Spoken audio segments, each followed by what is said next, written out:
What's up, everybody? Welcome back to Remember the Game. It is my retro gaming podcast where every week a buddy of mine and I sit down and we geek out about the games we played back in the day. My name is Adam Blank. Thank you so much for listening to the show. And this week it is episode 334, and we are finally covering the winner, the prestigious winner of the 2025 Pre-March Madness Patreon Poll Tournament Extravaganza, Okami.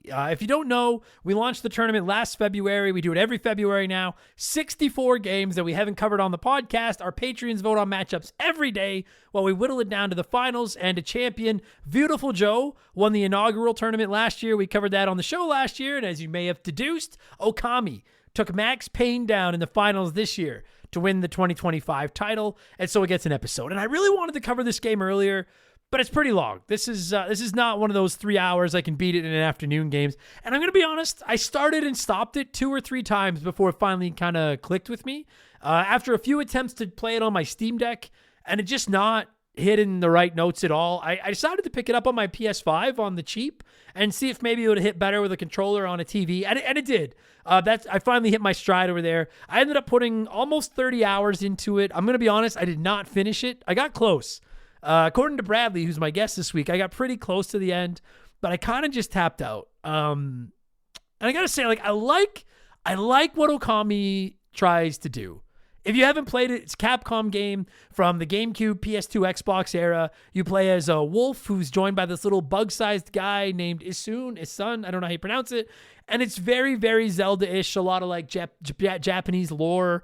You run around in a world fighting monsters, going through dungeons, collecting abilities, saving everyone. There's this funky mechanic where you use a paintbrush to interact with everything, and it can use it to cast spells and connect lines and do all this stuff. Like I said, a lot of mythology. It's got a stunning art style.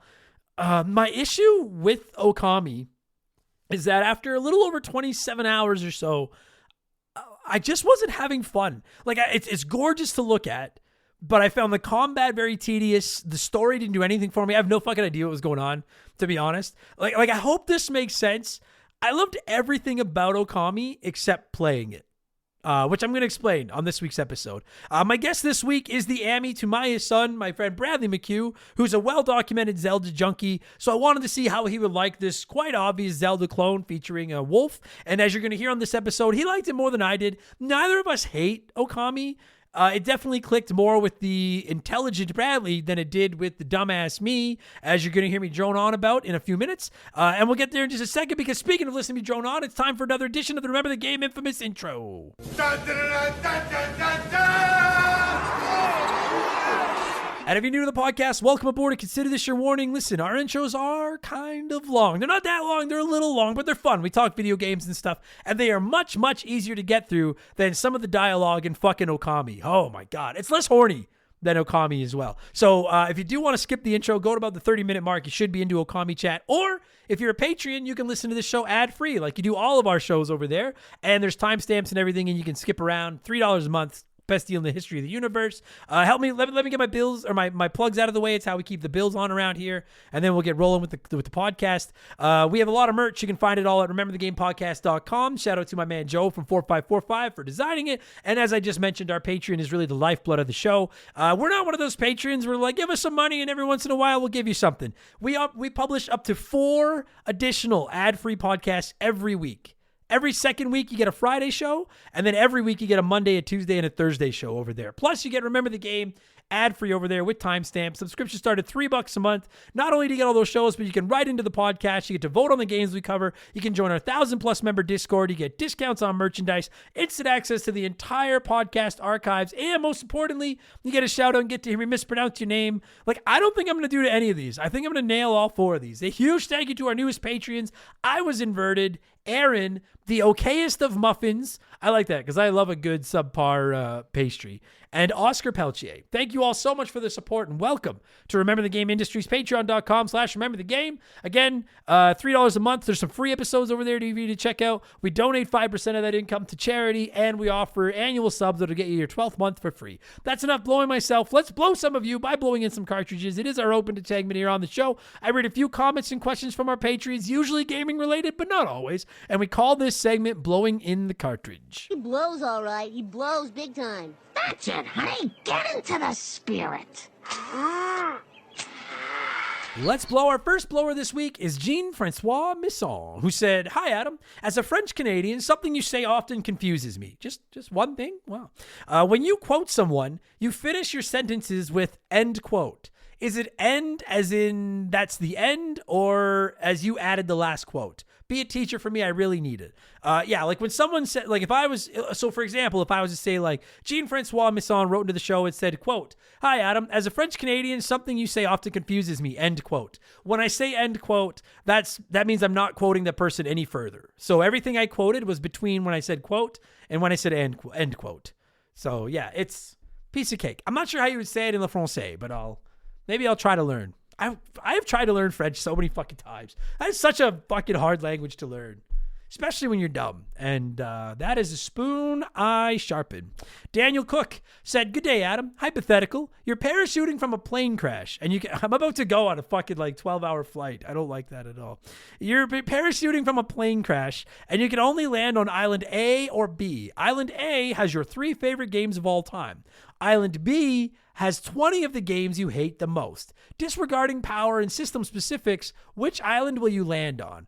You know, I actually took some time to think about this one. I went for a walk, had a glass of wine, thought about it, and the answer might surprise you. I'm going to go with Island B with the 20 games I hate the most, because here's my thought. If I land on Island A with my 3 favorite games of all time, and let's just say I survive the landing, and then I'm stuck on that island for who knows how long, I'm going to play those games over and over to pass the time until I get rescued. And by the time I get rescued, I'm going to be like, I never want to fucking play Super Mario World again. I've gone through it so many times. I've been stuck on this island. It's going to remind me of when I had to live on this island and sleep with the bugs and eat nothing but worms and fucking... No, I want to sleep. I want to live with the 20 crappy games, because I'll play all 20 of them through to fruition because I've got nothing else to do. Maybe I'll end up turning around and loving one. And if I end up hating all of them, well, I fucking hated them anyways. And I can come home and nurse myself back to health with my 3 favorite games. So, see, I'm fucking smart. I'm going to land on Island B with the 20 crappy games. I'll beat Echo the Dolphin. That'll be the time. I'll beat Echo the Dolphin, and I'll learn something from Mario is missing. And I'll finally get good at fighting games by playing Shaq Fu.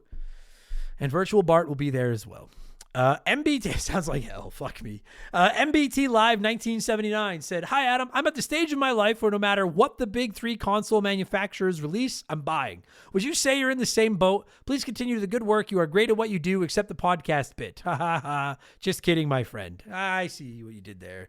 I'm not very good. You know, if I could, I was actually just talking about this with a buddy of mine like 20 minutes before I started this. From a podcasting perspective, I do suck at a lot of this. Like, the editing isn't very good. The marketing isn't very good. The way I put it together is not very good. The audio quality could be better. Everything about this isn't very good. But if you'd all allow me to just insert this length of hose a little further up my ass for just 3 seconds, like, I'm very confident in my abilities spitting onto the foam that is on this microphone. Everything that comes after the talking part, I'm a disaster. But this part I get. Anyways, thank you for letting me suck my own dick. Just a touch, just the tip. Am I at the point where, yes, I'm just buying anything the big 3 console manufacturers release? Pretty close. Like, I haven't bought a PlayStation Portal, and I don't think I'm going to. Not because it's bad, but like, we don't have any kids. I have 2 PS5s, one in my office, one in my basement, and Shaylee never uses either TV. So like, I'm never really in a position where I can't play my PlayStation. So I'm not necessarily buying all the accessories they do, or like the PS5 Pro or stuff. But as far as just owning the base consoles from each of the big 3, yeah, I'm pretty close to there. And admittedly, part of it's because it's my job.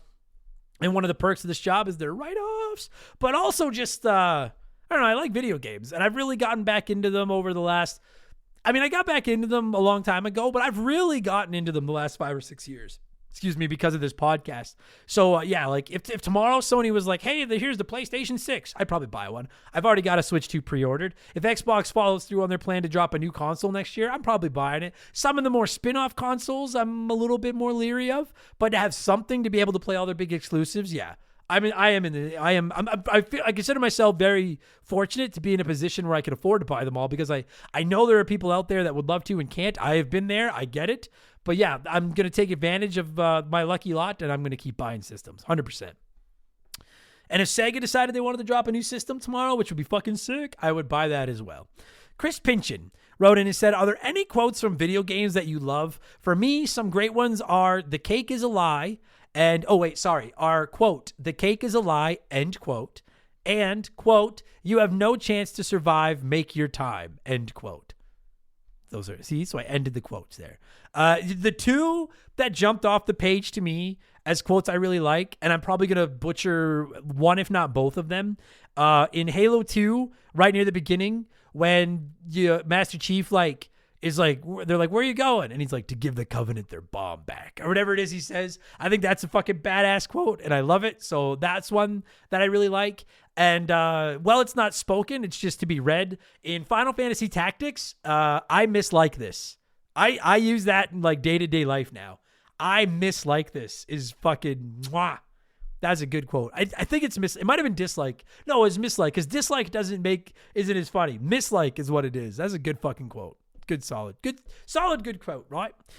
Tommy Simps said, what's the biggest thing you have ever had to turn down in your professional career, podcasting or comedy-wise? Sacrifices aren't easy, but I'm curious if there was ever a butterfly effect that came your way before professionally. I can't think of anything that's resulted in the butterfly effect. I guess turning shit down put me here. In comedy, the only thing I've really turned down in stand-up are chances to work clubs outside of Western Canada. I can't work in the States without a work visa. They'll throw me in prison.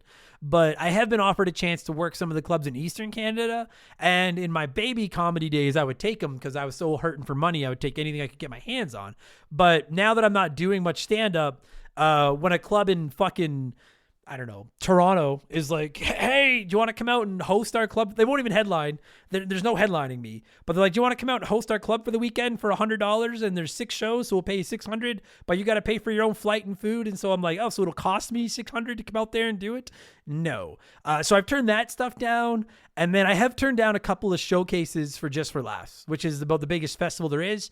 And they invite a certain number of comics in cities across Canada to showcase for them every year.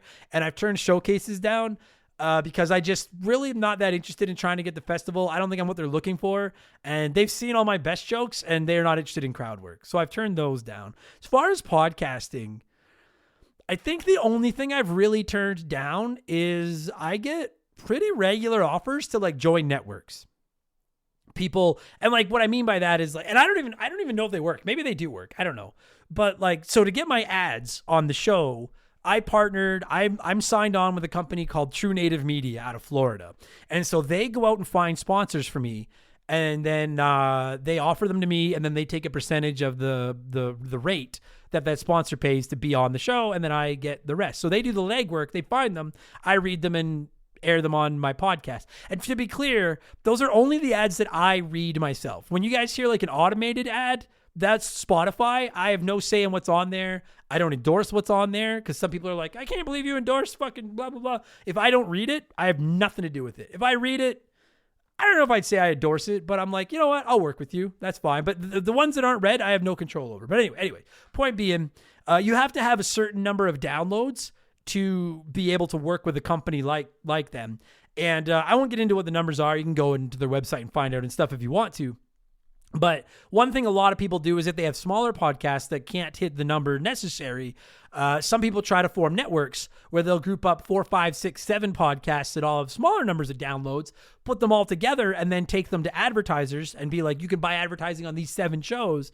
Maybe these 7 shows each only get, 1,000 downloads a week, for example. But when you have 7 of them, that's 7,000 downloads a week. And then they split the money. Whatever number of the downloads you contributed, you get that portion of the revenue. I get offered a lot of chances to be in those, and I always turn them down because I just I'm fortuitous to be in a position where I don't need the extra downloads to hit the advertiser bar.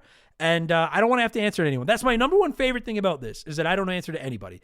People have asked if IGN or GameSpot or something ever came along and was like, hey, we want to bring Remember the Game on as one of our shows. I don't think they'd have to overpay me far beyond anything I'm worth because I would rather just be working for myself. So that I would say those are probably the biggest things I've turned down.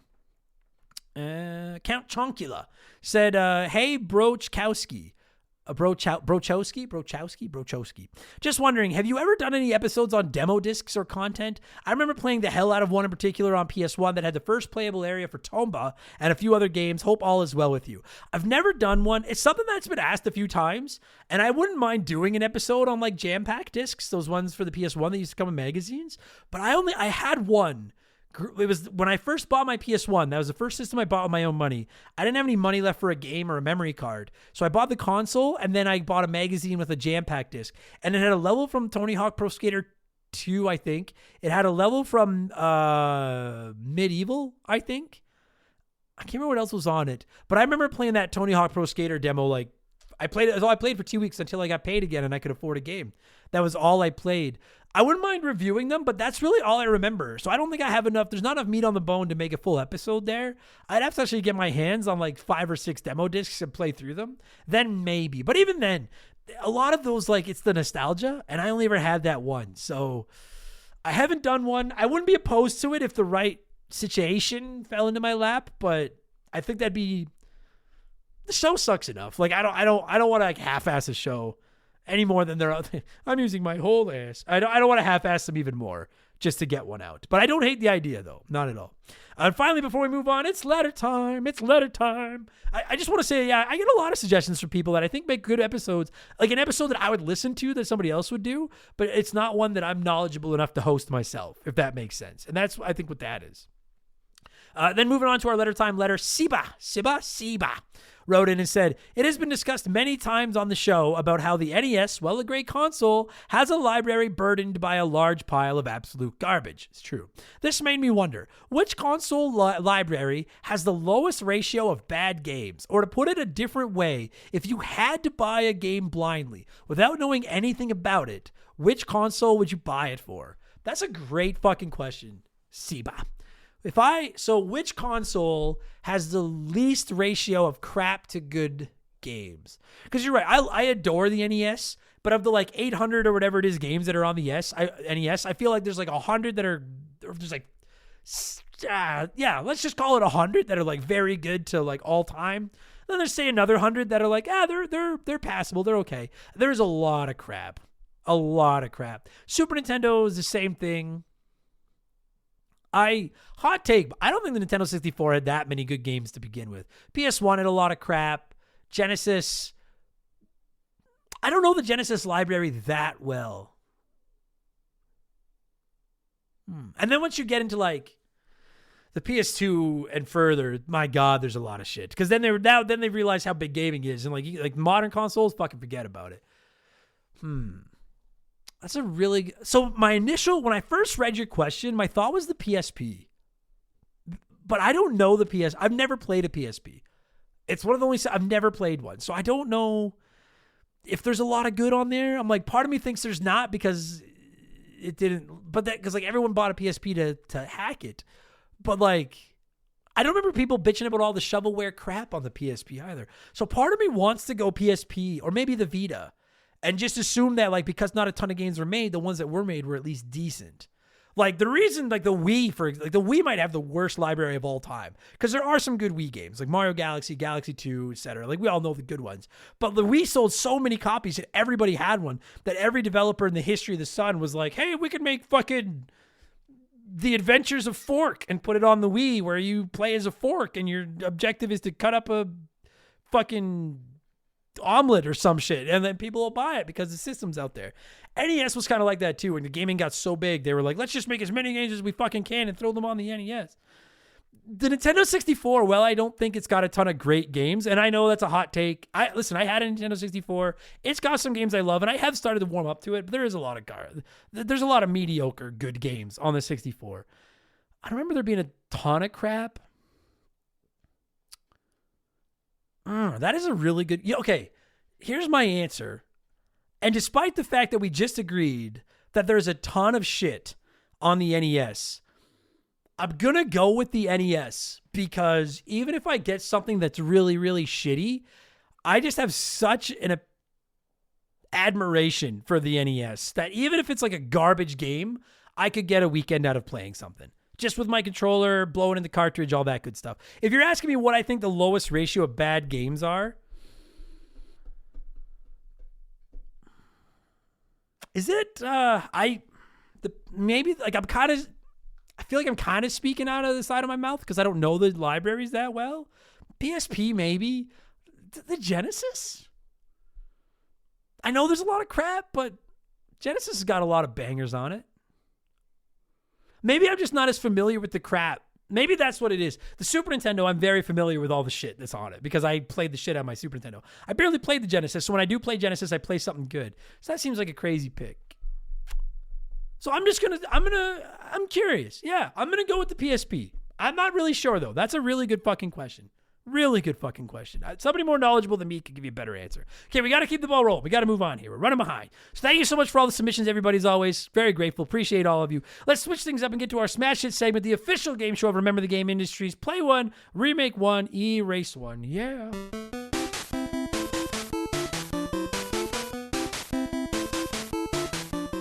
I did the LA Knight points there, so I said yeah at the end. A huge thank you to Classic Concentration from the NES for unknowingly providing us with the theme music for the show. The rules are very simple. Every week, I give our Patreons 3 retro video games. They can play one as it was released, remake one as a modern game, and the third is erased from time forever. And as always, there are no wrong answers, but there is a right one, and I'll tell you what it is in just a minute. This week, since we're talking Okami, I was looking for 3 games where you play as a dog, and I couldn't come up with a good P1, R1, E1, so I decided to go with 3 games where you just play as animals, and I got a fucking banger. Donkey Kong Country, Sonic 2, and Crash Bandicoot.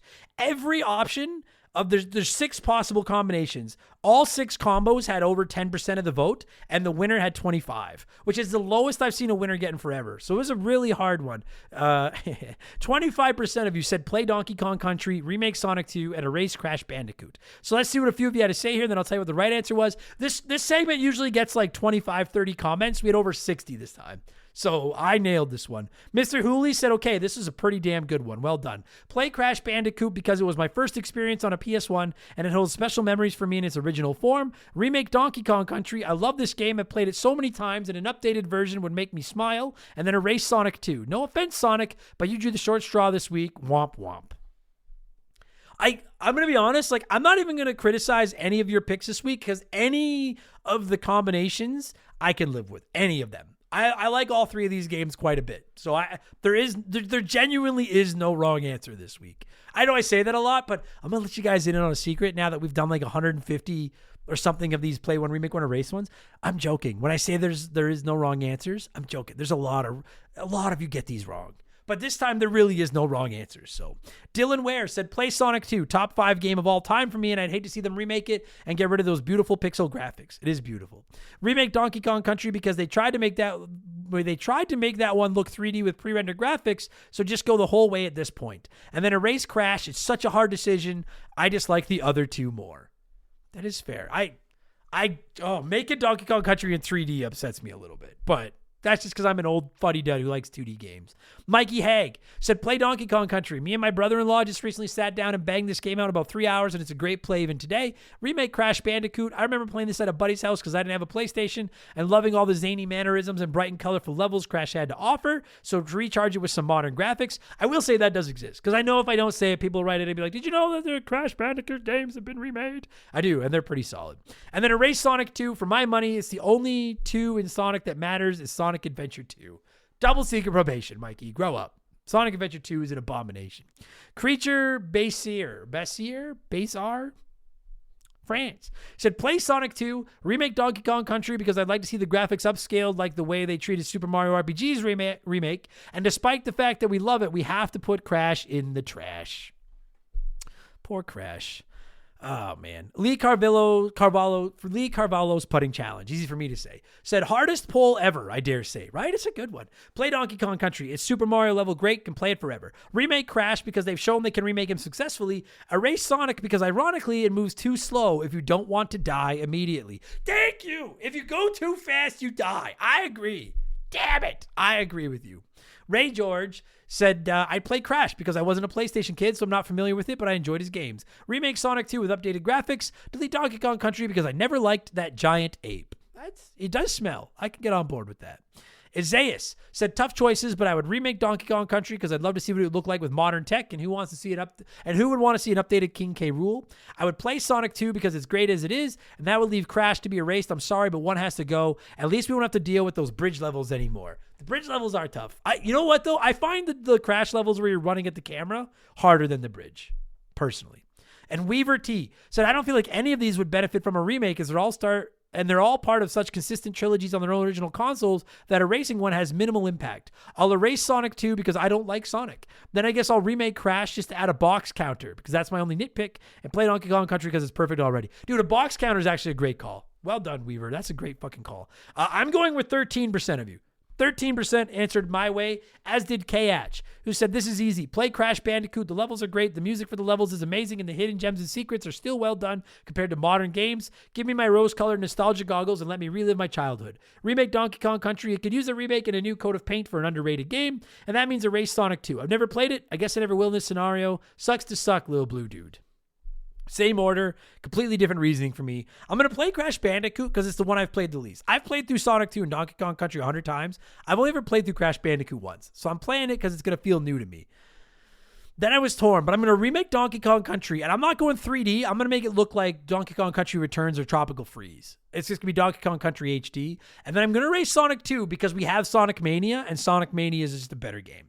So I can live with that. I'm going to do that. So thank you, everybody that wrote in and played along as always. I know that one was tough. What have I been playing over the last week? A ton. I'm getting ready to go on holidays and try to finish a bunch of games. I tapped out on, I didn't finish, but I tapped out on Okami, so that's done. I've been playing Expedition 33 like a fiend, hoping to get an expansion pass review up before I leave. I'm playing Mega Man X2 to get ready for an episode of the show. It's very good. Not quite as good as Mega Man X, but very good. I'm replaying Gears of War 2 for an upcoming episode of the show, which I haven't played in like a decade. Oh, magnificent. People have been tagging me, being like, you better break your perfect score record with Gears 2. I'm doing some soul searching, trying to decide if I can get there. It's definitely a contender. I'll tell you right now, a perfect score on Gears 2 is not impossible. Thinking about it. I've been playing Mike Tyson's Punch-Out to get ready for next week's episode. I feel like I've conquered Pompinski. I've been practicing, and I'm going to make a promise to all of you. When I get back from my holidays, I'm going to beat Mike Tyson's Punch-Out. You can hold me to that. I'm going to beat that game.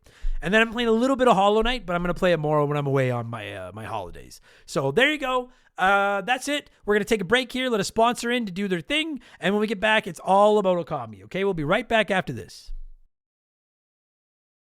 We've had some great partners over the years here at Remember the Game, but I don't know if any of them have hit home for me quite like Hometown Hero does. No pun intended. Don't start. It's a transparent, honest cannabis company that helps people and gives back to those that have served their country at the same time. I mean, come on. As soon as I read about these guys, I knew I wanted to work with them.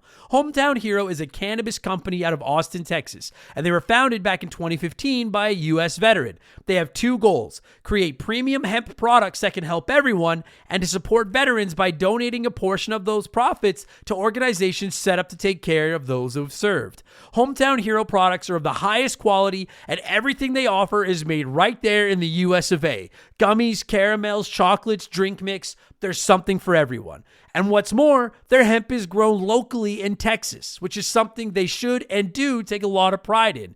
And they offer certificates of analysis for everything they sell because they want to be clear that their products are as advertised, both in terms of potency and ingredients. No contaminants, you get what you pay for.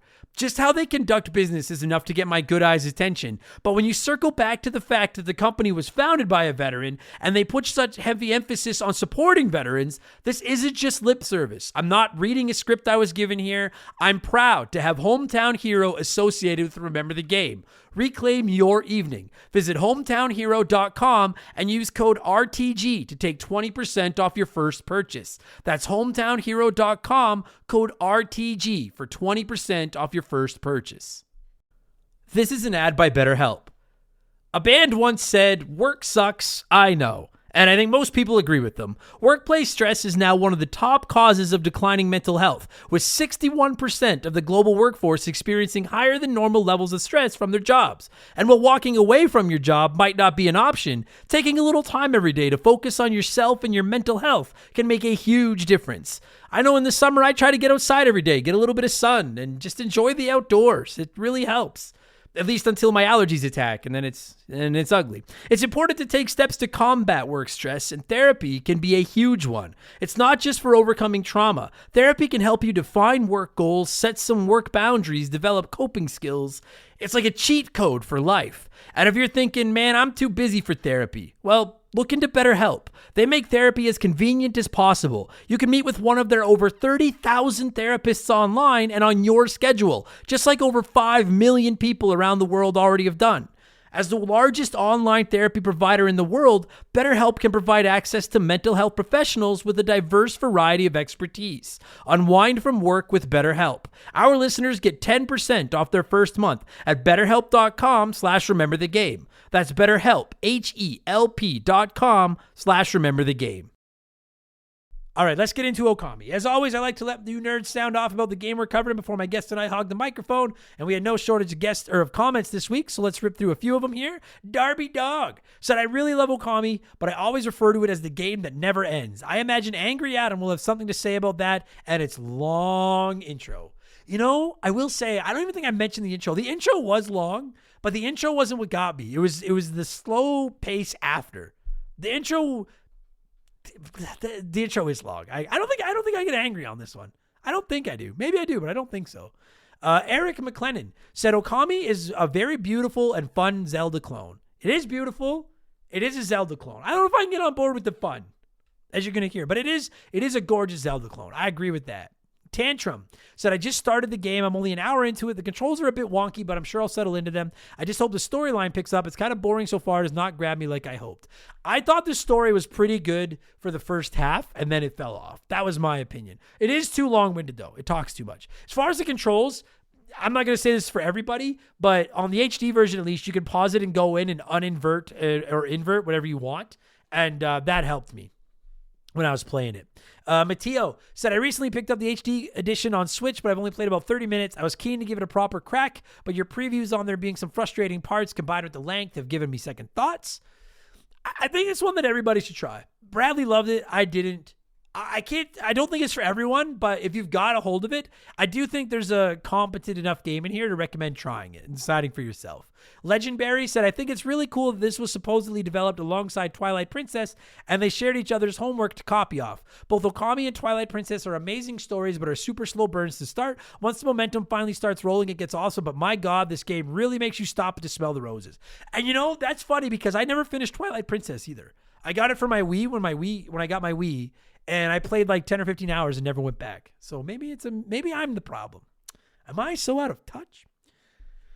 No, it's the children who are wrong. And Toking Tony said, please see reply. Okami took me 34 and a half hours, 0 deaths. Truly a beautiful game, both visually and gameplay-wise. Definitely has hints of Ocarina of Time, but you're a dog who is the sun god Amaterasu. And instead of picking up songs, you pick up brushstroke styles to use complete puzzles and engage in strategic but fast-paced battles. The dungeons in this game are challenging while remaining simple enough that you can figure it out by looking around and thinking about what brushstrokes you've unlocked. They match the environment around you. The boss fights are easily my favorite part, which is why I love the ending so much, as it had you take on all the bosses one last time back to back before taking on the final big bad ball. Yes, the final boss you face as a dog is a ball. I love it and hate it all at the same time, but jokes aside, truly a great story. Well worth the time I put in. Okami, 8 out of 10. Long comment. I don't usually read them that long, but I see the passion and it was well said. I don't agree with all of it, but that's the great thing about society. We don't have to agree. Imagine that. We don't have to agree. You don't have to send somebody a death threat email telling them that they're ending their family line because they don't like the game you like. You can just disagree with them. What? I know. Wow. Anyways, Bradley and I disagree on this. And as you're going to hear, we're still friends. Well, did we survive to the end of the podcast? You'll have to listen and find out. But that's where we're going right now. I'm going to cue up some music. And when it stops, Bradley and I are going to take another look at Okami, which originally released back on the PS2 on April 20th, 2006. Enjoy the podcast, everybody. Let's go.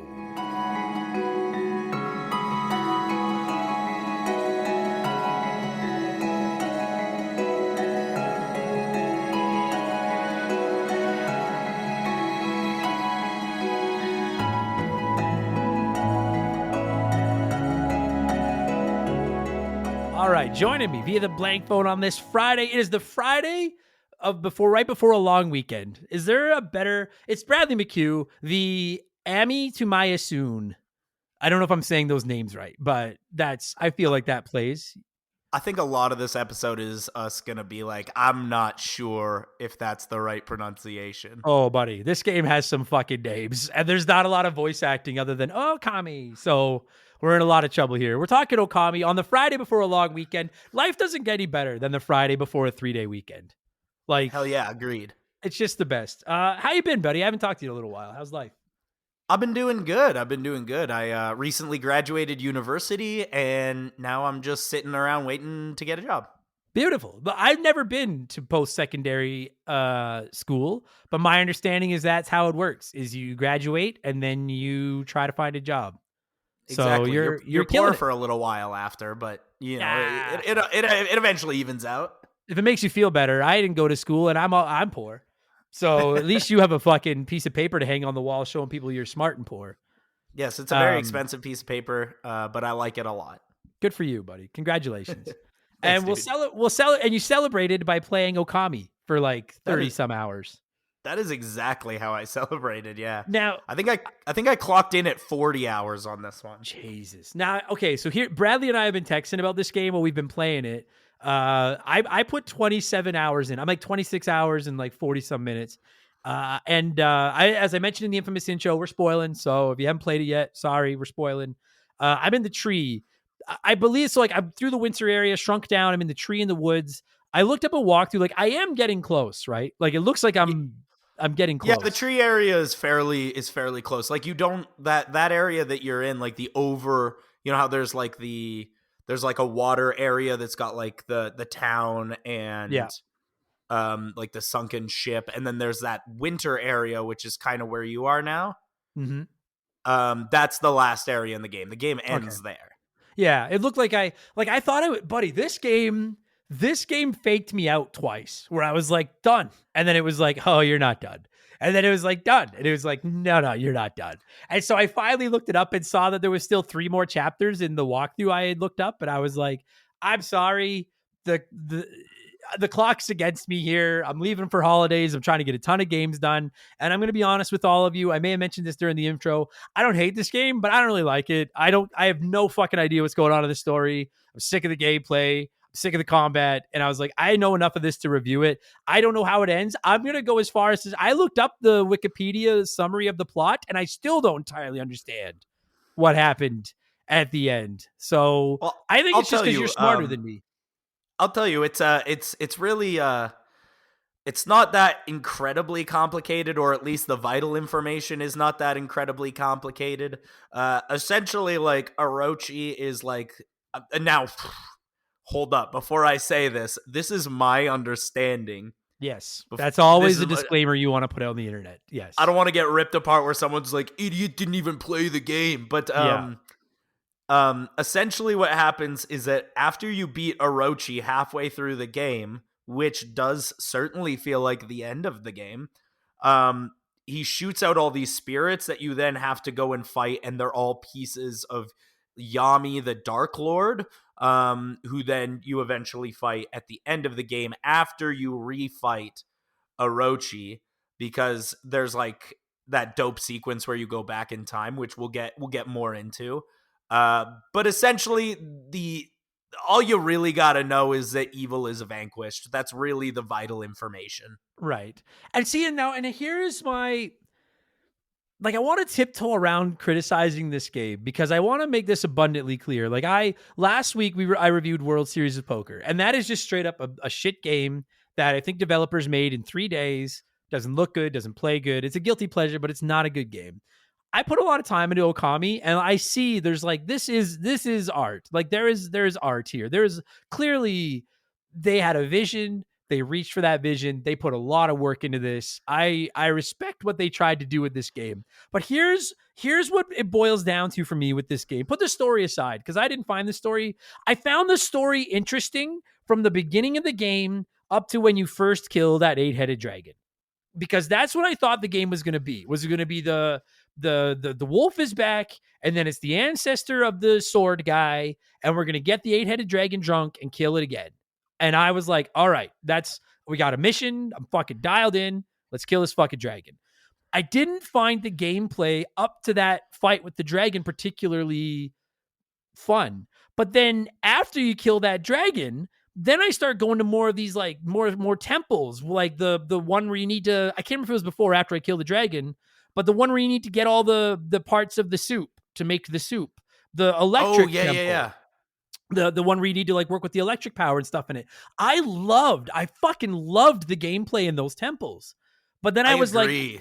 like, that to me, that was when the game got really fun. But then I didn't know what the fuck was going on in the story. And I was like, we already killed the dragon. This hilarious drunk loser of a fucking ancestor of the guy is like gone now. And I was like, where is he? He should be here with me. We should be doing these temples. And so I think that's what it boils down to for me. When the story was interesting, I didn't find the gameplay all that captivating. And then when I got into the gameplay, I had no interest left in the plot. And by the time I got to the tree, I was like, I've just had enough of this. That's all right. That's my problem with it. That's where literally what it boils down to for me. I came up with something while I was playing this game that I'm now going to pitch to you, because when I was done playing this game, I was like, that was a really cool game, but it also felt like two full games stapled together. It did. It almost feels like, to me, because I think 40 hours for this kind of repetitive gameplay, which I like the combat, but it is the same over and over again. I think 40 hours is too much, but 15 to 20 would be perfect. They should have sliced this game into two and released it over like a year and a half or something. I won't disagree with that. Yeah, I won't. People will be like, "Oh, well, then it's just a cash grab," and it's like, sure, yeah. why not? But if it's for the betterment of the game, who cares? Like, I don't disagree with you. I would tweak that to be like, how about we get rid of the fucking endless walking around in fields, feeding animals and circling trees, and just give me a few. Hold up. No, hold up just a moment there. The feeding of the animals is the best part of the game. The feeding of the animals is fine, but when that's literally all I'm doing, I'm like, okay, come on. Like, I don't know. Like, dude, numerous times I had to look up, where in the fuck am I supposed to be going? I'm just in this fucking field. Feeding the animals is great, but like, I'm not getting, like, I really just, I did not find this game fun at all until I started doing the bigger temples. And I don't understand why there's not more of them. You're clearly like, this is abundantly, clearly, absolutely no question asked a Zelda clone. Like, this very is much a ripoff. This is a right-click save as Zelda game, put a dog in it. And it's got some cool things, right? Like, the art style we'll get into, the paintbrush mechanics we'll get into. But at the end of the day, there's a lot of fucking Zelda here. And I was like, then fucking give me temples and let me go through these. And if they had just made the first half of the game 2 or 3 fun temples and then cut it off where you beat the dragon and it had been 20 hours, I'd probably be in here giving it an 8.5 or 9 out of 10. If you had combined the temples with the first half of the story, I would have really liked it. But I agree with you. And dude, so many people wrote in and so many people commented on social media and said the same thing. Their biggest problem with the game, outside of people that just straight up found it boring, which I'm not 100% I could on, see, but kind of on. Everyone basically agreed it overstays its welcome. It is a little longer than it ought to be. I would agree with that. Yeah. But I'll tell you, can I tell you my biggest problem with this game? This game that I'm going to gush about because I really love, but I did have one pretty big problem, and I want to see if you had this problem too. What's that? It's so easy. It is one of my... Yes. It's hideously easy. It's disgustingly easy. The overabundance of health items that you can get in this game makes it practically impossible to lose. That was one of the reasons I found it so boring, and that circles into the combat, which, aside from using the paintbrush, which I want to talk about on its own, because that's, for me, outside of the art, that's the coolest part of the game is the paintbrush. Agreed. So if you take the painting aspect of the combat out of the way, which you don't have to do that often, outside of certain enemies that need to be painted to set them up to take damage and stuff, the combat in this game is like fucking watching paint dry, no pun intended. It is awful. Especially, it's very button mashy. Oh, and like, I use the whips more than the swords, like the bead whips. And those, like, you get a hold of an enemy and yeah, you just mash attack and then it's dead. And then you move on. And like, I got the pink tree for time and the pink tree for damage practically every fight. I had so many items built up that I never needed to get health or paint back or anything. I was just, and it got to the point where like I had maximum money, so I didn't need any more money. There's no experience points or anything. So I was going out of my way to try to avoid combat as much as possible in the last third of what I was playing because I was like, it's not fun. There's no benefit. And again, that boils down to my overall problem with this game is I spend too much time running around on this map doing nothing or listening to fucking people talk because this game fucking likes the sound of its own voice. Ooh, it's a rambly game. People are always just yapping your ear off in this one. You want to talk about the stuff they borrowed from Zelda? Whoever designed this game was a fan of the fucking owl from Zelda. Let me tell you, because Jesus Christ. So all owl. Oh, and so like. I agree with you. The combat, like it's the concept is cool. Like when you're walking around in the overworld, there's these like big floating scrolls that are creepy looking. And if one gets near you, then it sends you into combat where it kind of surrounds you in like fire. And then it spawns enemies and then you fight the enemies. And when all the enemies are dead, it ranks you based on how fast you finish the fight, how much damage you took during the fight. And then it gives you some yen, some money. And then it sends you on your merry way. But there's no experience points. You don't need any more items. It's just I found no reason to fight. Like it was so boring. The fighting is fucking boring. The thing is that for me, the fighting was about getting more money. Because in this game, essentially, if the more money you have, you will become God. Yeah. Because you can buy, I'll tell you something. I used no more than 10 health items the entire game, and I walked into the final boss with 100 of every kind of health item. Yeah, like it's worthless. It's money's worthless in this game. It doesn't matter. You might as well skip because you're gonna end the game with $1 billion. Yeah. And then you get like the ancestral points, which I did find like useful, and like I found that the ancestral points should be used to level you up because you use the ancestral points. I think they're called ancestral points. It's probably something different. So is that what you use to like level up your health and stuff? Exactly, but you get those points by feeding animals and bringing dead trees back to life and various other things on the overworld. It feels to me like those two things should be swapped. I should be leveling up by fighting and gaining money from doing the little things on the overworld. Agreed. That or like let you, because you don't even really level up. Like you said, like when you get this spirit, you can make your health bigger, you can make your paint bigger, and then you get money to buy, like you find different items and you buy different items and stuff during the game. But I felt no urge to ever get in more fights. And I actually, like for the first 15 hours I played this game, I was searching out every tree I could circle and bring back to life and every animal I could feed because I really liked that part of like revitalizing. Like it felt like 100%. It almost felt like, you know, when you play a Far Cry or something and you go into an area and you want to clear up the map and do every little icon. Like that's how I felt. I go into an area and I'm like, I need to find everything and clean up everything. And then over time, I just realized that like the reward for all of this work just isn't worth it. Same as finding treasure chests. I kept digging up treasure chests, and outside of the occasional anal bead, all I found in these treasure chests were more items that I'm never going to use anyways. So I stopped digging up the treasure chests, because I was like, I don't need, I think I used one health rejuvenating item in the whole game I played. I was like, I don't need these.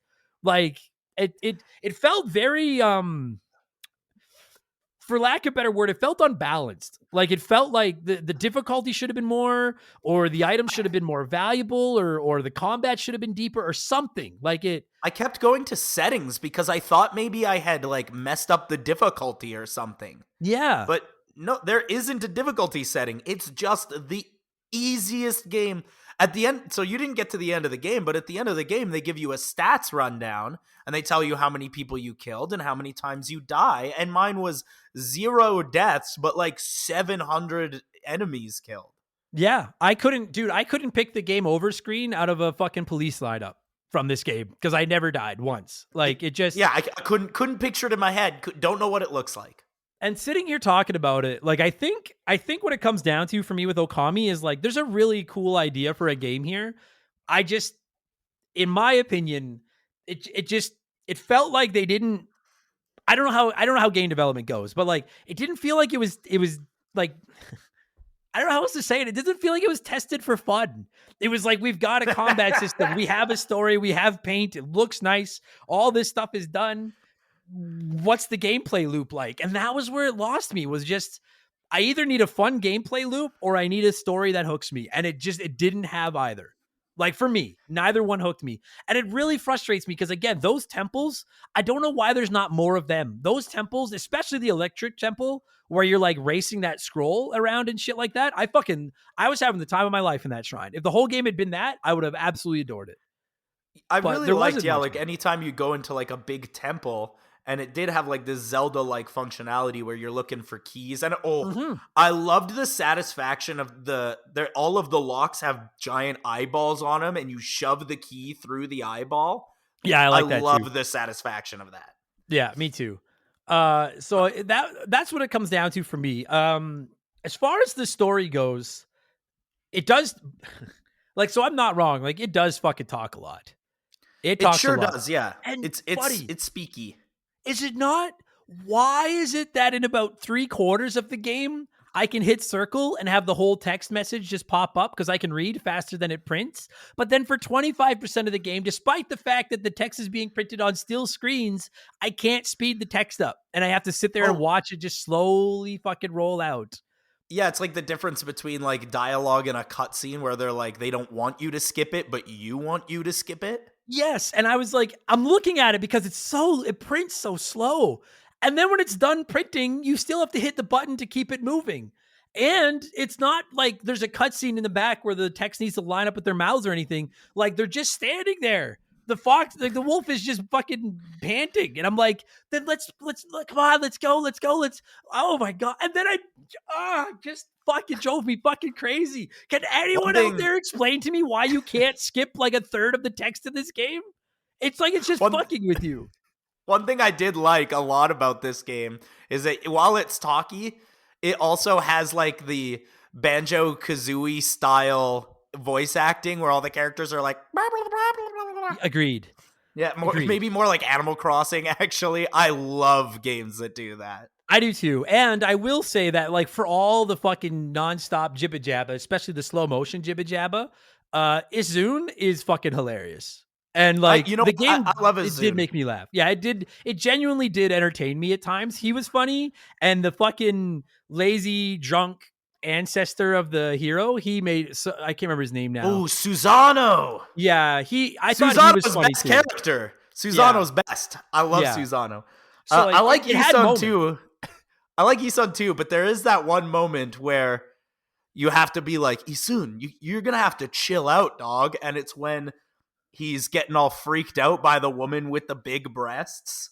Oh, buddy. This is a horny video game. Very. There are some boobs in this game, and that little bug guy, he hasn't gotten laid in a long time.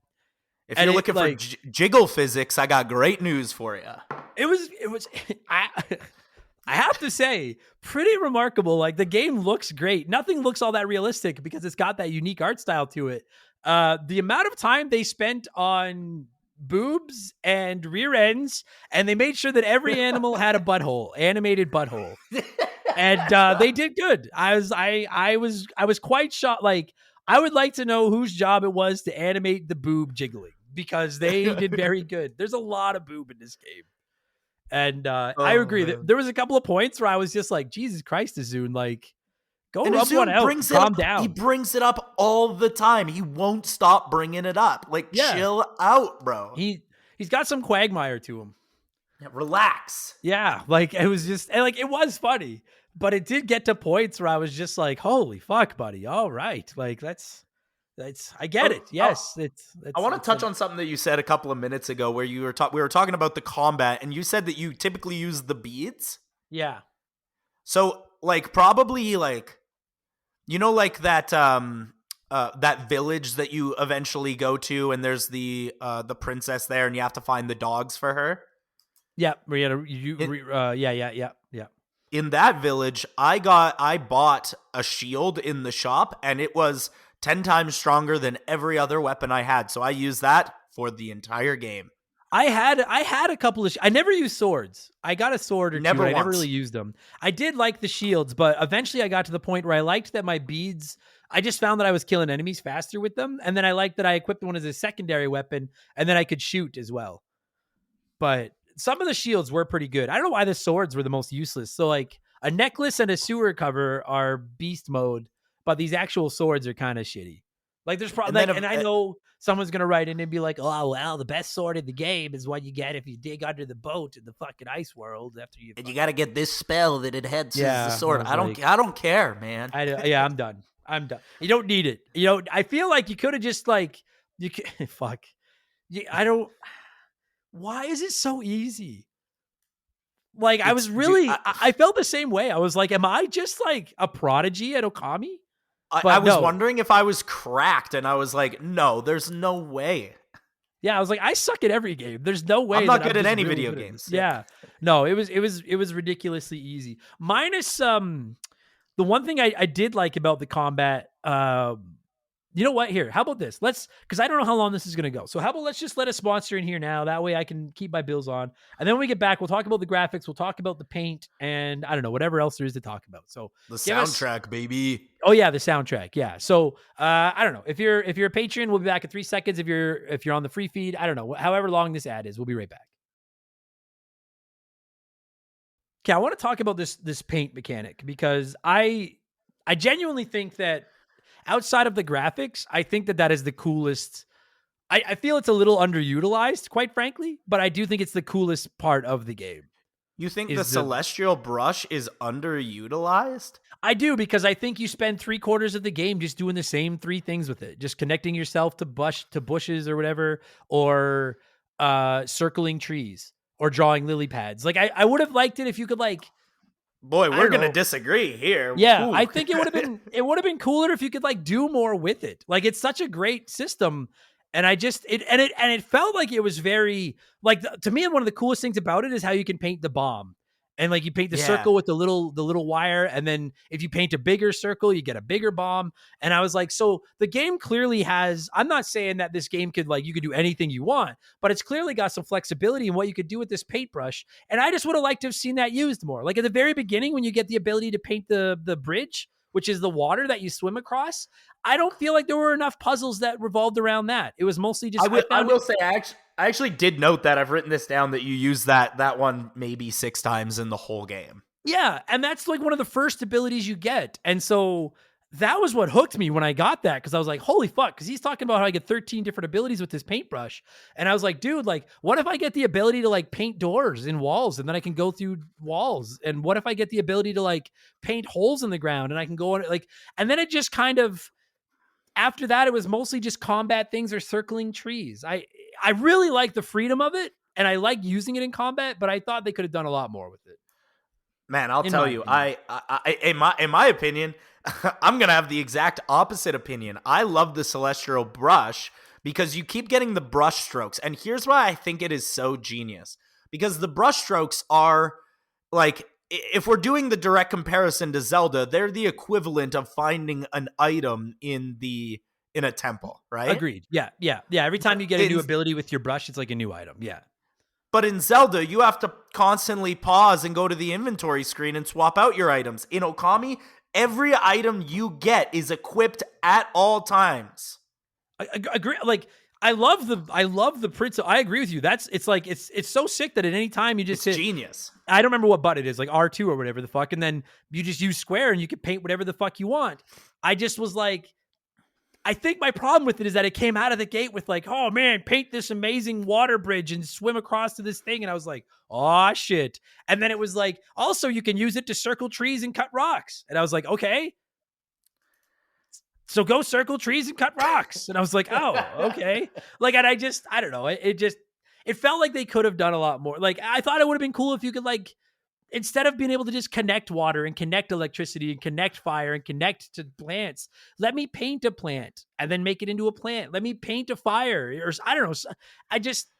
It really seemed like it felt like a good idea. And then I feel like they didn't come up with enough unique uses for it. That's all. I like the slow motion one. And I certainly do think that in the sequel they could build upon the celestial brush and make it a bit more useful. But for the most part, like, I found that I used this for almost most everything in the game. I was using the celestial brush. Me too. And that's what it comes down to with this game for me, is that like every Do you aspect think it of it, relies on it?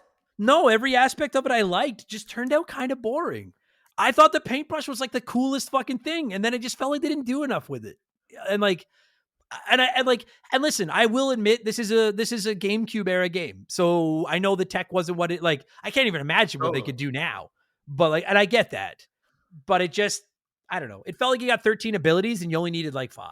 Like it felt like a lot of the, that's me. Maybe it felt like more like a stand-in for like an ocarina in Zelda than an actual inventory of items. Maybe. Because that said, I do agree with you. It's a brilliant concept because Link's Awakening is one of my favorite Zelda games. And the inventory management, which I get is hamstrung by its 2-button system on the Game Boy, but like the inventory system of that game is a pain in the ass. Even Link to the Past, which I think is the best Zelda game. You're constantly pausing and putting a different item into that Y slot. And it's annoying. I understand that. And it is great that you just like, no, your paintbrush will do everything for you. Awesome. I don't know. It felt like the whole game was based around getting these 13 abilities. And I felt like 8 of them were just, now you can connect fire. Now you can connect water. Now you can connect plants. That's all. Now, but I loved the concept. Very creative and incredibly well done. Like it feels very intuitive when you do it. I did get, dude, I never had much problem with it, although I sucked with it. Like I still didn't have that much issue getting the images I needed. The one I struggled with for the longest time for some reason was the fucking bomb. By the end of the game, too. That is the one I struggled with most. Yeah. Right? Okay, it's not just me. And like it's a fucking circle with a small diagonal line in the corner. And I don't know, admittedly, I was like a C student in art, so maybe that's an Adam problem. And I did get the feel for it, but I was like, this is a praise of the game, not a criticism. I painted some fucking hideous bombs. And Okami was like, "Oh, there's a fucking visually impaired child playing. Let's give him a bomb." There's a hint of a bomb in there. Yeah. There's a circle and a dot somewhere. He's fucking trying. We vaguely understand what you're trying to do. I will also say I loved that to get a new ability with the paintbrush, you would find like the stars, and then it would ask you to like fill in the missing dots. And I know it was like a tiny little thing, but I thought that was very clever and well done.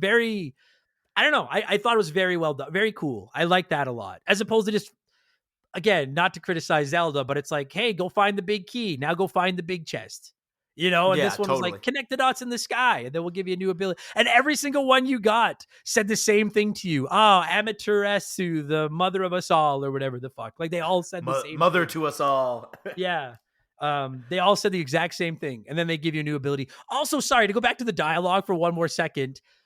I loved that whenever someone gave you a mission, Isun was like, yeah, we're not fucking doing that. Sorry, the wolf doesn't want to go there, right, Amy? And then you'd pick like, I have to go there. And then Isun would be like, god damn it. All right. That was funny.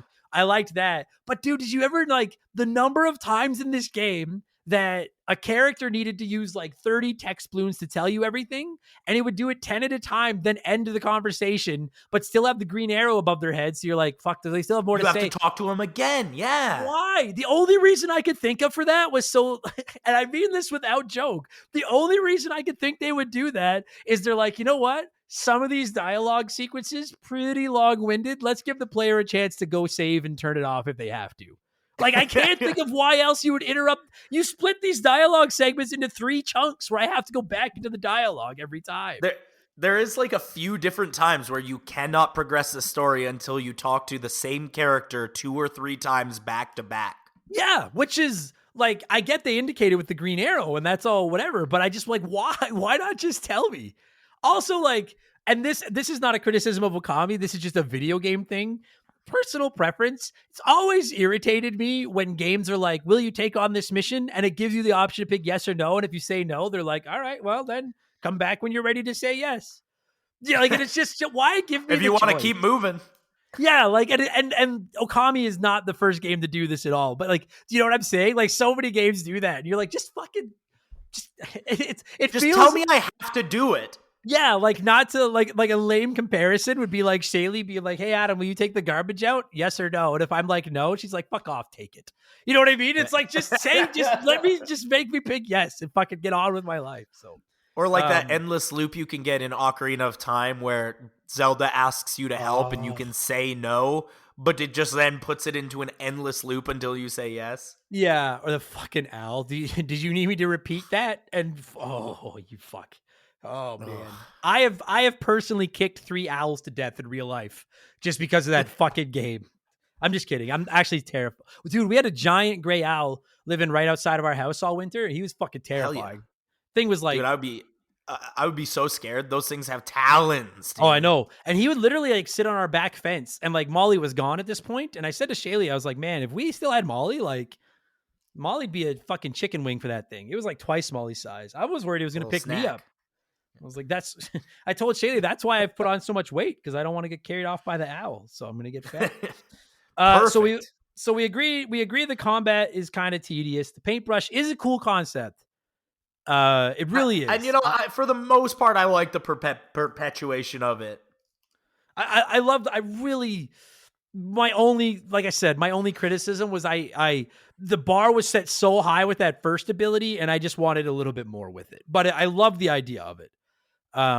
Plus I kept increasing my ink size because I found I was like, well, I'm never running out of fucking health, but I do when I was in combat, man. Dude, you know who I fucking hated in combat? The 2 enemies I fucking hated were the people like the moles with the drums that dug underground. Oh yeah, and you had to hit them from behind if you wanted to hurt them at all. Yeah, so I finally figured out that like, oh, if I paint the circle on them, it blinds them, and then I can tee off on them for a few seconds. But I found them to be a pain in the ass. And then those fucking, I don't know what they are, but they're like enemies that live in snowballs or something, and then eventually their tails light on fire. Yeah. They live in like a mobile igloo. I know the guy you're talking about. And I love the idea that they're and this is where the paintbrush is fucking awesome. Like these enemies are in a ball of snow, but they have a tail, and eventually their tail lights on fire, and then you use the paintbrush to drag the fire to their body, which melts the snow, which opens them up for attack. Brilliant. I got to tell you, buddy, I probably killed 50 of them. I still to this moment don't know how I got them to light on fire. I don't know if it was just I think you just hit them repeatedly until they fall down. But that was where I was like, dude, like my humble opinion, I would have given like 60, 70, 80% of the enemies in the game something you had to do with the paint to like set like, dude, those fucking enemies that have the parasols and you have to use the wind to blow them. Those are my least favorite. I hate those guys. I thought that was brilliant. I'm like, that's what I want. Give me a puzzle with them I need to solve with this paint. You know what's a dope enemy though is my favorite enemy in this game is when you have the 2 different crabs that merge together to make like a shark. Yeah. That was always fun. Yeah, there was. Oh fuck. Speaking of sea life, I'm embarrassed at how long I fucking rode around on that goddamn fish or whatever the fuck it was. I don't remember what it was now. Looking for the whirlpool before I finally looked up what I have to do. And they were like, oh, you actually have to go to like this part and do this puzzle and then you'll trigger the whirl. Like, because the way the fish talks, there's a whirlpool somewhere in this fucking water. So I swam looking for this fucking whirlpool. Damn it. The only good thing was I found the cat statue, which was awesome because I climbed to the top of the cat statue. The cat statues I thought were cool too, where you could like climb up use the brush to make the walls climbable. All of the good stuff I think in this game does really lie in the second half. Agreed. And that's where like, I know I keep repeating myself, but that's what irritated me was that like, I liked the story better in the first half, but the gameplay improves so much after you kill that giant dragon. I also love that to kill that giant dragon, you need to get all 8 heads drunk. Took me a long time to figure out how, but it's a cool fight. You know what? I think that's so funny. So I actually have a story about this. I was doing this fight and I turned to my wife who's watching One Piece on her laptop. And I said, oh man, this is really interesting. There's this dragon that I'm fighting, and to beat him, you have to use sake to get him drunk. And she turns to me and she goes, you know, they actually had to do that in One Piece also. They had to use sake to get Orochi drunk. And I was like, whoa. This must be Japanese folklore because this one's also called Orochi. So sake is just a weapon, apparently. I love the constant focus of like even that Susano or whatever the fuck his name was. Like the guy's clearly just a lush who just like they're like, where's the sake? And he's in his house just getting drunk with the door closed. Like fuck off. I like absolutely loaded all the time. it was so, I found it very interesting that this game would be so, it felt like it was so serious 1 minute. And it was like, listen, we are telling you the greatest story that has ever been told. Read every word. This is mythology to the 10th degree. And then the next minute, as soon as hitting on a chick with giant boobs and you're getting drunk off sake. Like it was it was very yin yang. I loved how goofy and silly this whole game was. It felt so, it felt like a Banjo-Kazooie Zelda game. Yeah, it did. I agree with that. I love the part where you shrink down and you're trying to get by the maids or whatever, the house cleaners that are sweeping. Oh, yeah, that's that was super brilliant. fun. Yeah, I like that kind of stuff. Anytime you shrunk was cool. Oh, and then you have to go and heal the guy's sickness by going into his body. Oh, I love this game, actually. I want to. Like, parts of it I do. I know we haven't talked about it yet. You know what? Okay, I want to get my last negative out of the way before I praise the graphics, because I think this is genuinely one of the most beautiful games I've ever seen. Those fucking side-scrolling puzzles where you need to steer a lemming down to the bottom and get them to dig up water, no. They need to die in a fire. I don't understand who thought those were a good idea. I hate those fucking parts. The worst part about those ones is that I would always lose. Like, I would always run out of time. Like, the second I got them down Same here. to the last floor. Right at the end. I do hate that part. Yeah, it was really, I do like the concept. Like, you need to dig down through these blocks. You're on a timer. You need to use like the wind to like, it's basically like you're trying to steer a lemming through a maze, and you need to use the wind to like blow them over spikes and use the water to blow them up, like to get over edges. It's like, and when they take damage, you lose time off your timer and you can get timer back. Like cause I like those types. Like, I love lemmings. Have you ever played Krusty's Funhouse? Terrible game. Never played. Nope. Terrible puzzle game, but I love it. Like, I love puzzles. And so I really wanted to like those portions of the game, but I just found them so goddamn, because same thing is I would burn 2 or 3 tries finding the quickest path to the bottom, get to the bottom and run out of fucking time. And fuck. You would lose a bunch of time because you lose time if you or your partner walks into the spikes, and your partner will just like walk into the spikes over and over again. Yeah. And if you go too far ahead, you'll get to the point where you can't even see your partner anymore. And then it's like, well, I guess I got to start over again. I hated those fucking puzzles. What I started doing on those is that I would do one run where I was just mapping it out to try and figure out the best route, and then I'd restart. Yeah, that's what it came down to. Because then, like, once you knew the route, like, I was getting to the bottom in like 15 seconds. But I found them annoying. Especially, you might just get in a bad fucking run where you can't get this stupid guy to walk the way you want him to walk or whatever the fuck. And I hated him. Hated him. What I didn't hate are the graphics. This unbelievable. Is now Stunning. I played the HD version. I assume you did as well. I did indeed. Okay, so I mean, I don't know. Maybe the original version is ugly, but I can't imagine, considering all the reviews mention the graphics. This is genuinely in like, this might be my favorite non 2D retro game I've ever seen. Like, it's beautiful. It looks like a painting, like you're playing a painting. And I've never seen another game that quite looks like this. I've seen like games that have tried to emulate this exact type of style, but there is something so genuine about the presentation, specifically like the 2006 era presentation of this, where they had to be really clever with the graphics to make it as beautiful as it is. Oh, so boy, stunning. Hats off. Yeah, and I need to say, like, so this won the 2025 Pre-March Madness Patreon Poll Tournament Extravaganza, which, for those of you that don't know, 64-game tournament that we've done the last 2 years. Our listeners voted down to a winner, and then we covered that game. Okami won it this year. Beautiful Joe won it last year. And another Capcom game. Isn't that also Hideki Kamiya who made this game? I couldn't have told you who made this game. So I don't know any game makers outside of Shigeru Miyamoto, but yes, it says it is. He did make Beautiful Joe. And that's crazy. Hideki Kamiya won it 2 years in a row, baby. Yeah. And that's what people pointed out. And I got to say, dude, like, Beautiful Joe, also stunning to look at. But a really awesome game. Yeah, it is. I will say straight up, I like Beautiful Joe better than Okami. But I do think I like the art style of Okami better. Like, I would love to see like a show in this style. Like, it just looks so nice. Like, it just I'm so unbelievably excited to see what they do with the second Okami game coming to PS5. Like, I can't wait to see how they modernize this visual art style into something that's probably going to be unbelievable to look at. Yeah, I have to agree. So I do believe there's like a sequel or something on like the DS or the G. I think I don't know. I've never seen it. I've never played it. Okami Den. I've never played it Yeah. either. I've heard it rips though. But I do agree with you, like, looking at this, because I bought this on my Steam Deck, and I tried twice to get going with it on my Steam Deck, and just, it didn't click. I just couldn't get into it, and I was like, I'll come back later, I'll come back. I couldn't get into it. And then I decided, like, it was on sale on PS5 for like $12 or something, and I was like, you know what, maybe I just need to play it on a TV. Like, maybe, and I will say, like, it was night. I love my Steam Deck, but it was night and day playing it on like a TV with like a big, bright, colorful screen.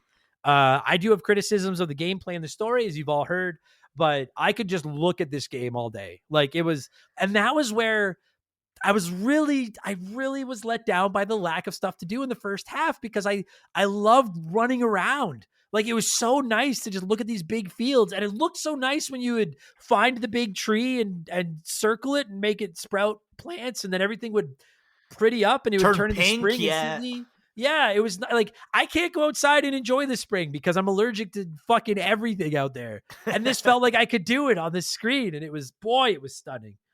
And it really just, I've been reading a lot of other people's comments on this game, not just from the community, but just online, to see if it was one of those, like, the Principal Skinner meme, like, am I so out of touch? And it is a very divisive game. Like, there are people that think this is God's gift to video games, and there are people that are like, I played 90 minutes and was like, this is boring, I'm not playing this anymore. And I think I'm closer to thinking it's God's gift, but it's like, I'm closer to that camp, but I wouldn't say that. No, and the one thing that I found most people agreeing on was, like, it is stunning. Like, it is genuinely fucking stunning to look at. The gameplay thing, it's so funny because, like, it's certainly not a blanket recommendation. Like, it's not like there are games like Slay the Spire that I'm on the show and I'm like, everyone needs to play this. I don't think everyone would enjoy Okami. Big Zelda fans for sure. Well, that's why I wanted to have you on, because I know the raging clue that you and your brother have for Zelda. Shout out to him who gets that reference. I love South Park so much. And so I wanted to see what you thought is like because I'm a fair weather Zelda fan. I love 2D Zelda. 3D Zelda is okay. I'm old. I like my 2Ds. So I was curious what you would think. And boy, I'm a little bit shocked at just how Zelda-y this is at times. Just a little bit. So I thought about this a lot while I was playing this game, because this game came out between the time that Minish Cap came out and the time that Twilight Princess came out. Okay. Now, my brain is telling me, just on the basis of how close all these games came out, that all of these games were in development at the same time. But this game borrows so much from both that it doesn't make sense that it's not stealing. It's fucking wild. Like, the wolf gameplay is nearly identical, but in Minish Cap, you have a partner who is with you the whole game, who is sarcastic and kind of putting you down, who is a member of a tiny person tribe in a tiny village that eventually you, the main character, have to shrink down and enter. It's so similar that I can't believe it's not theft. Yeah, it's crazy. Like, I know I'm getting too deep into the bushes here, but I'm like, maybe it's the fact that you play as a dog. And they're like, no, we changed it. You're not even a human. It's a fucking whole different thing. You play as a dog. And then Nintendo's like, well, we've got a dog game ready to come out. Like, it makes you wonder, because, like, Nintendo is fucking taking Pocket Pair to hell and back over Pal World and all the stuff they borrowed from Pokemon. And I'm not saying this is close enough to Zelda that Nintendo could have taken them to court, but it does make me wonder if maybe Nintendo just didn't have the same attorneys they do now. Because, there's a lot of Zelda in here. The contents of this game almost suggest, like, industrial espionage. Yeah. Like, it feels like somebody was spying. Yeah, it's fucking wild. I don't know. I wanted to just quickly mention that too. I would like more video games where you play as a dog, please. Yeah, Uh, totally. I I love agree. that. Like the controls of playing as a dog are really I think like really solid. Even one thing I noticed that looked so spot on when you do like a tight turn, like if you're sitting there and you're just spinning the analog stick, like it looks like it just I don't know. Like He I've chases his watched. tail. Yeah, like I can't even tell you the hours of my life I've spent watching Molly just run around in circles like an idiot.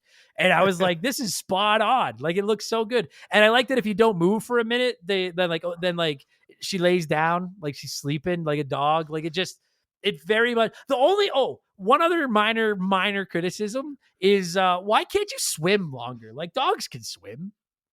It's like second Yeah, nature to dogs. that I don't love because like you're constantly having to make the lily pads. Which was such a dude, that one part where you have to go through that like narrow cave and just keep making lily pads. And Oh, yeah. I really expected at some point I was going to gain the ability to swim, but you never do. You just keep making No. lily pads. And it's not I the have end a of the world, but it's annoying. I have a new theory that I've just come up with about this game, and that is this game. And now I'm not saying this did happen, but I'm saying it seems like in my head canon this is what happened. But it seems like Nintendo was making Twilight Princess in the style of Wind Waker, got halfway through and was like, no, people want it to be serious, so let's just sell off the assets we got to Capcom or something. Yeah, no shit, eh? It does almost feel that way.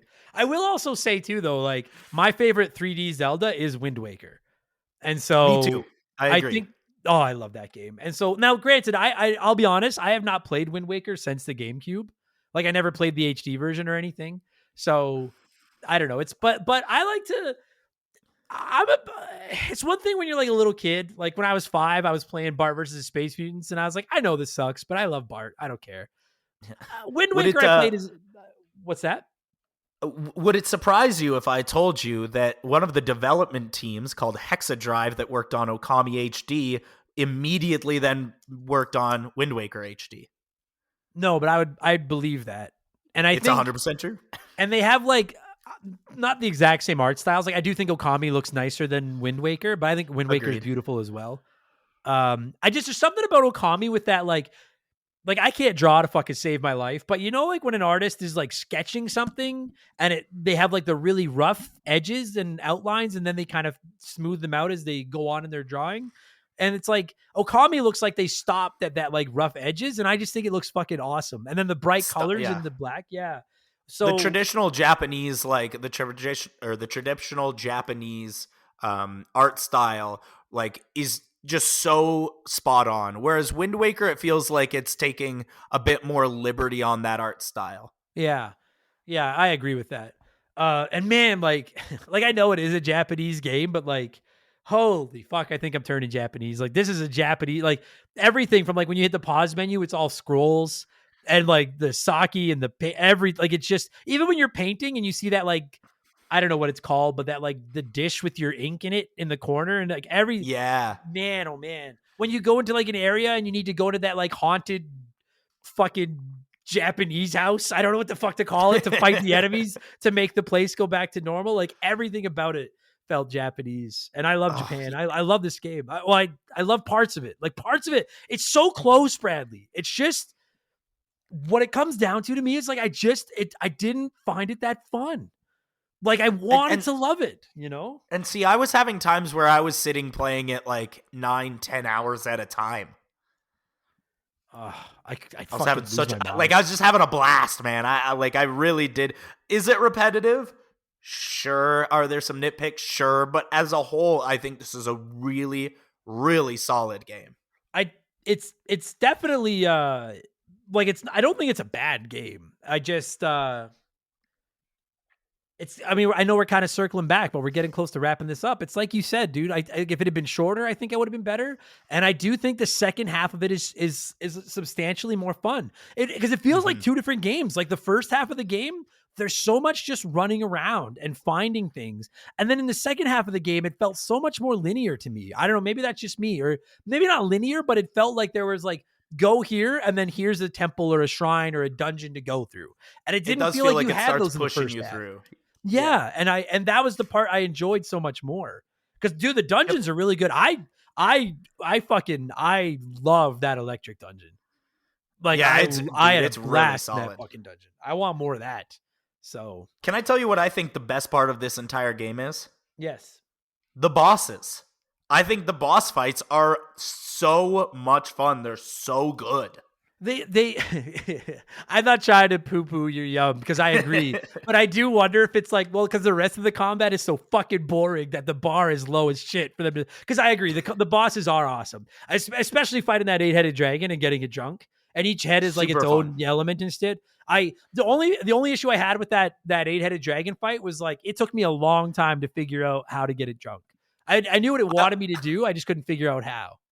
I also don't love that I spend a lot of time because the Orochi boss fight's not super short. You spend a lot of time killing him just for Susano to roll up at the end and take all the glory and get the last hit. Yeah. I'm set. I love that there's those points too where Susano where he's like I'll fucking show you, rah! And then it's telling you to like do the work for him and slash the enemies, and then once he kills some enemies he's looking down at his sword like what, like he doesn't he's funny, he's fucking awesome. All right, so now I have a question for you because I don't remember, because you said you got to the tiny village and I don't remember, but in my opinion, the best boss fight in the game, I don't remember if you're before it or if you had done it. Did you fight the two owls? Yeah, I think so. Because that is the best boss fight in the game, where it's like they hold up the steel rods and you have to electrify them with the steel rods. Yeah, I think I did. I'm sorry, it's been a few days since I stopped playing.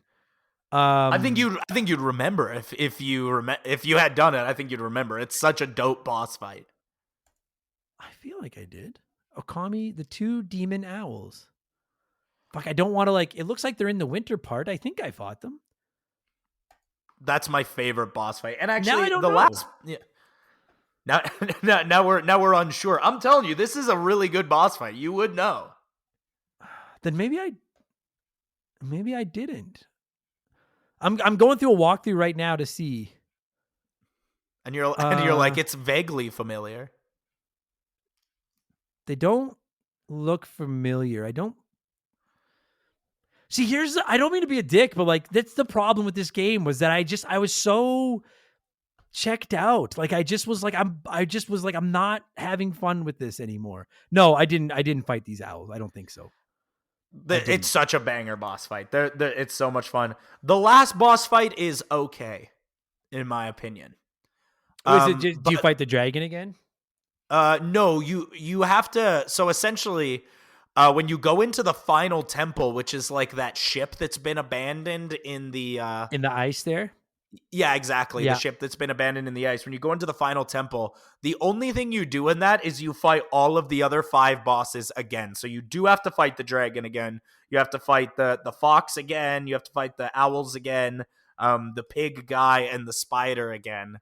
And then you fight this final boss, which is like a hand that turns into a slot machine at one point, and it's like a little anticlimactic comparatively to the rest of them. Oh yeah, and then go ahead. Sorry. Go ahead. And then like you have to line up the like the slot machine, or else you can't attack him, and that part's a little annoying. But again, I had so much health stuff going into that fight that who cares? Yeah, it didn't matter. I liked that big spider fight. Where you had to like hook its hooks to the plant, and then eventually it would like collapse, and you could jump up and start hammering it. I like that fight. Yeah, that one's. I like the part where the spider turns into a flower. That's my personal favorite part. Yeah, and it's funny because I traditionally hate boss fights. Like by and large, I hate boss fights.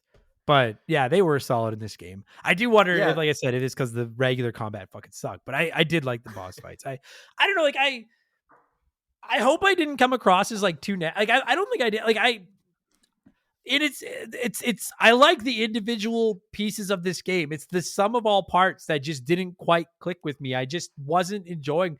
At the end of the day, dude, like that, I have said it on this show for 334 episodes. At the end of the day, if a game is fun to me, I don't care how nice it looks, how fancy it is, frame rate, all that shit. It needs to be fun. And that was where it just lost me. Is like I would have one session where I'd play for an hour or two and have a good time. And then I'd have an hour or two session where I would feel like it was like, no pun intended, it was watching paint dry. And I never just got hooked on it, like it never just grabbed me. I will say I gave up on side quests really quick. I stopped caring about those completely. Me too. Because the rewards just weren't worth anything. You didn't need any other items. You could get like the same amount of stuff for like 2 battles out on the field, and it's not worth your time. Yeah. Even like when I first got the ability to like dig up treasure chests and then fucking dig through ground I couldn't dig through before and cut up rocks I couldn't cut before and stuff. And the cat statue. And like, I wanted to go back and find all of them. Like, cause at first I loved that idea of the game. But then as I played through, I was like, I can't, unless the stray beads thing is like a fucking, I don't know, a fucking Asian porn reward or something. There's nothing in here that I want to go back and do this. Like I find Asian women very attractive. So that would have been a good reward. I would have done that. But like I didn't find the side quests worth my time. I agree with that. Like they just felt like I agree. Yeah. And there is a lot of stuff here that's like, I'm not going to spend my time doing that. But I think for the most part, like the puzzle solving is really intuitive. The boss fights are great. Soundtrack absolutely shreds. There's I think there's just so much to like here. Yeah. I want a spin-off where you just play as Issoon. Yeah. We're talking. I just want to play as him and just walk around and be a fucking asshole. And I love that he talks so much shit and he's just useless. And he's like, people are always chewing on him. He's fucking hiding in like the goddesses' dresses and shit. Like doesn't even like you. Yeah. No, he doesn't. He's just a piece of shit. Like tons of games have done the buddy pick before, but like Kazooie liked Banjo. Daxter liked Jack. Issoon just seems like kind of a prick. Doesn't like you at all. No, doesn't want to do any of the challenges, but has to do all of them because he's just riding around on his dog. Anyway, I'm good. Are you good? I'm good. Good game. We got to score it. Fucking, there's 13 paintbrush things, right? Perfect. Yeah, let's do that. Then guests eats first out of 13 paintbrushes. See, I really liked this game. Did have a couple of issues with it. A little too easy. I'm going to give it 10 out of 13 brush strokes. Fuck. That's like, fuck. I was around there, but I don't like it as much as you. And I thought you were going to get up around like 11, 12. And I was like, it's like a 9 or half a 10. But if you, I don't know, I'll give it like, I can't fail it. I'll give it, what's half of 13? 6.5. 7.5. Oh, 6.5. Wow. Don't check my math. Jesus. Yeah. Well, it's, you have a degree. It doesn't matter. You don't need to try anymore. 6.5 is, I'll give it like an 8. I'd give it like a 7, like out of 10. Like it's, I respect the art. I see the art. I just didn't really have that much fun. I liked everything else about it. I just wasn't having that much fun.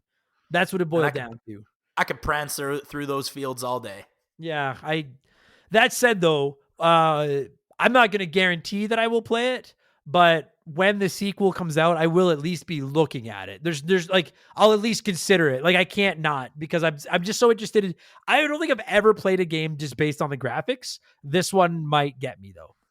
Like, just because I want to see what it looks like on modern screens. I may have no choice but to go back. So I can't. Now that I've played this one, I can't wait for the sequel. Yeah. I hope you get to play as Issoon in the sequel. Only Issoon. Yes, only Issoon. Bradley or Issoon and Susano. Now that's it. That's the duo. Yeah. And you're looking for Amaterasu. That's what it is. That's the next game. I'm in. Bradley, appreciate you taking 40 hours of your life to fucking play a game for this show. I was saying to you off air, like, I'm so glad you like this game. I always feel awkward asking my guests, like, hey, are you interested in playing this game to come on the show? Because I don't want you to have to play something. Like, I would hate for you to play it and be like, I fucking hated it, but I powered through because I didn't want to let you down. And then I'm like, I didn't finish it. Don't worry about it. So I'm glad you enjoyed it.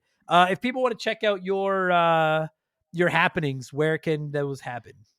They can find me on Instagram at The Gaming Odyssey, or I've been doing Twitch here and there at twitch.tv/Video Game Odyssey. I do that whenever I feel like it, so there's not like a schedule or anything. I like it. I also like that you said schedule, because that's how it's supposed to be said. That damn right. Damn right it is. I can't remember. I think it's your brother. Somebody was a guest on the show, and I said schedule, and they hated it. I think it was Mark. I get a lot of flack from my family for doing that, so it sounds right. Sounds right. I love saying words in their alternate pronunciations just to irritate Shaylee. Like tomato, catsup, Roof. schedule. What'd you say? I said roof. Oh, that one would actually irritate me. Roof would fucking irritate me. But I will call a roof a ceiling and a ceiling a roof. Just to piss Shaylee that is off. funny. Yeah, That's just a twist. that's my life. And my life is playing video games and irritating Shaylee. That's really all I'm here for. You've got a perfect balance. It's been too long since we had you on the show. We will do it again. Thanks for doing this. I'll pick a shorter game next time. And Hell yeah. Now I'm trying to figure out. So this episode is going live on May 21st. And then episode 100 of Purple Monkey Dishwasher. Oh, it's going live May 26th. So this will be out before your debut on Purple Monkey Dishwasher for episode 100, where we're drafting Simpsons characters, which will be the next time I talk to you. I can't fucking wait. I'd ask you for your strategy, but you'd be a fool to give it up. I would never. I couldn't possibly. Couldn't do that. So I'll do that with you on Sunday. Thanks for doing this, man, and have a great fucking long weekend. You too, my man. Thanks so much.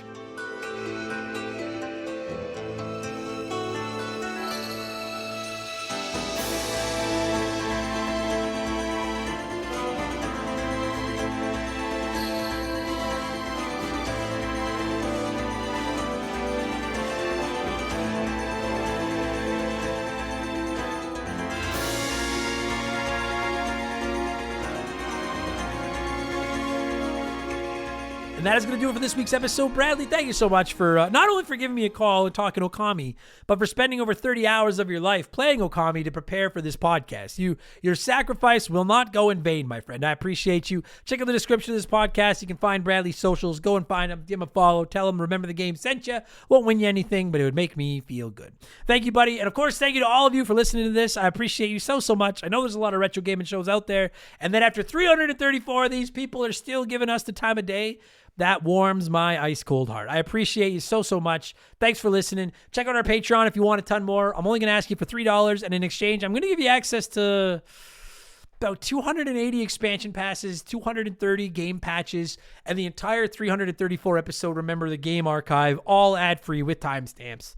So that's like 2, 4, 7, 8. It's like 800 some podcasts. It's pretty good fucking deal for $3. Pretty fucking good. And if you throw me an extra 2 for $5, then I'll also give you 100 Purple Monkey Dishwashers, our Simpsons show, and like 200 Rambling Idiots. It's the best deal in the history of the internet, really. Quite frankly.